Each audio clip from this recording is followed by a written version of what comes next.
It is incredible what practice can do to a speech. Today I'll be doing a self-evaluation of my issue and response speech. When it comes to how I felt before my speech, I am actually really happy with how I felt before my speech. I was not nervous at all, which is a huge improvement for me because I'm always nervous. During my speech, I was even more confident than last time, and I think I could tell when I rewatched my video on YouTube that I wasn't as nervous, which was awesome. After my speech, I felt like I actually did a good job for once, which was also new. That was a really good feeling. In comparison to my last speeches, I felt even more prepared, and I felt like when I left, I just felt much more successful, which, like I said, was a really good feeling. And it's really nice to know that I am over my fear of public speaking, or I'm getting over my fear of public speaking. When it comes to a strength of my speech, I would say that I did a good job explaining my evidence. I think I knew what I wanted to say. I had practiced it a lot. I believed in what I wanted to say. And I felt like I was also really conversational when I did it, or I hope I was. It seemed like it in my video.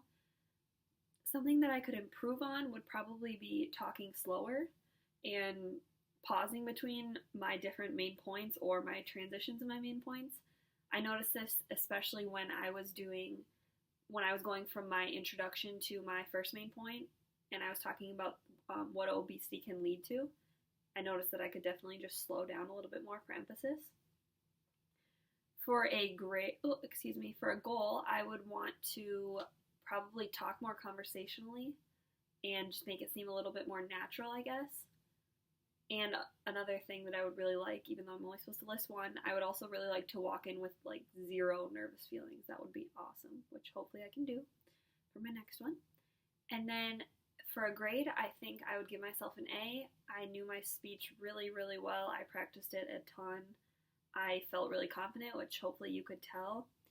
I didn't really use my note cards again. And another thing I noticed during my speech is that I actually used hand gestures, and like you had mentioned, I like shifted from side to side when going to a new main point, which I had tried to do, so I'm glad that I could do that. And I think I just used clear and understandable language. Overall, I feel really good about my speech. Now it's time to start preparing for the next one.